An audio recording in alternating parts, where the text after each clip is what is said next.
10 days ago, an earthquake hit Haiti, resulting in one of the worst natural disasters in the Western Hemisphere. Joining us live from Haiti, please welcome the amazing, amazing Anderson Cooper.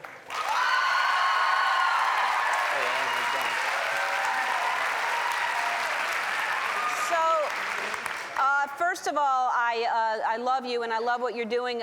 So 10 days since it happened, what's happening? Anything, is it getting better? We've heard the frustrations.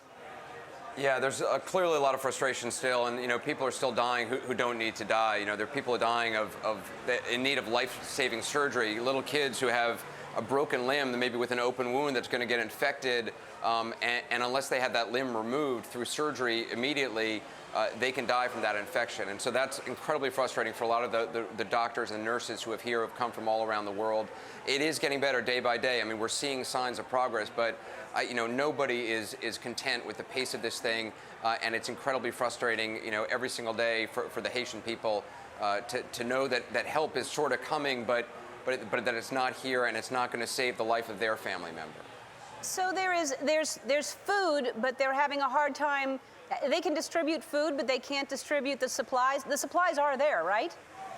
Supplies are coming, and there's a lot of supplies coming into the airport. The airport's been overwhelmed. They haven't really prioritized the flights probably as well as they should. A lot of the medical supplies, which probably should have been, immediately brought in, a lot of those flights get diverted. Doctors Without Borders, which was one of an excellent aid organization, they won the Nobel Prize. They've had a number of their flights diverted to the Dominican Republic. That means they have to bring those medical supplies, including mobile surgical theaters, overland, taking an extra half day, and I mean a couple of hours can make the difference between several people living and dying. And the rescues in the last few days have been really miraculous. Tell us about a couple of those. Yeah, I mean, just incredible. I was there when an elderly lady in her 70s was pulled out of the rubble alive. This after she had been in there for 7 days. The fact that a woman that age could have survived, she came out thanking God. I mean, that's the rescue right there. It was just incredible. All the rescue workers broke into applause. Those folks were from Mexico and from South Africa. There were German rescue workers. I also went out with rescue workers from the Los Angeles Fire Department. These men and women, there's 75 of them here from Los Angeles. They got here the day after the earthquake started. They have saved a number of lives. They're just extraordinary. And on Wednesday, I saw a 5-year-old boy brought into the hospital. I was at the hospital on another story. His uncle brought him in. His uncle had dug him out of the rubble after 8 days. Look at that little boy. His name is Manly Elise.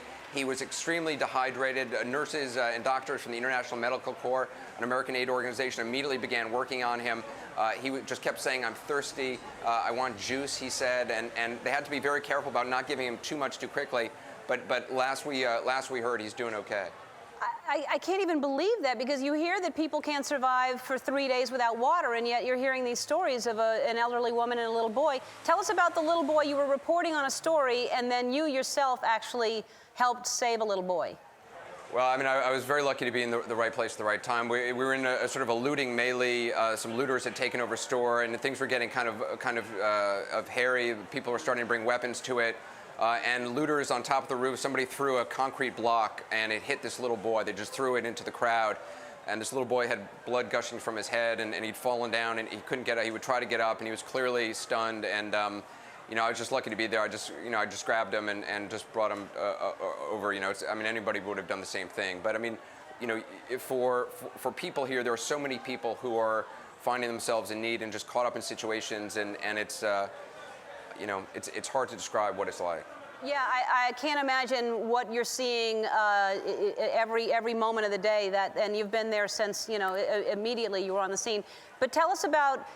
This is what's incredible. The spirit of the people in Haiti must be just so inspiring for you.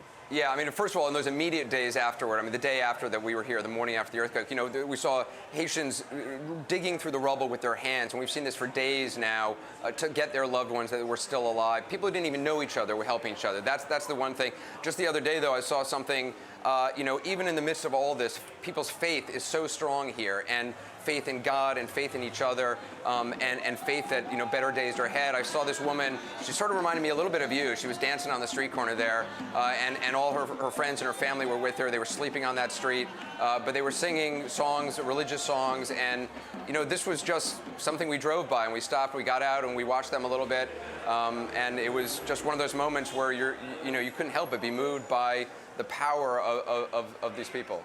Wow, that's incredible. All right, we have to take a break. Anderson, I can't tell you how much we all love you and love what you're doing there. We'll be back more with Anderson after this. And Anderson, are you in front of, it looks like, where everyone is living right now? How many people are in those tents behind you? Right now, they're probably in the area of 400 or so people behind me. The numbers kind of go up and down depending on the day, but they've been up there, of course, since the earthquake hit. There's tens of thousands, at least, of people who are sleeping out in parks right now, any open space that's not next to a building, because there's, as you know, there have been a number of aftershocks, and anytime there's an aftershock, people in this park start screaming and run away from any other, any building that might be nearby that still might collapse. Yeah, I would imagine that would be scary for all of you there when you feel another aftershock, which basically is just an earthquake. It's a huge, these are huge numbers, the aftershocks. Yeah, it was interesting. Today, there was an aftershock, and I was at a hospital, and it wasn't a bad aftershock, but it was interesting, the reaction of some of the Haitians who I was around. They just sort of raised their hands in sort of a religious gesture, and just waited till it passed. And so I think, it scares people, but people are kind of now, the abnormal has become normal here.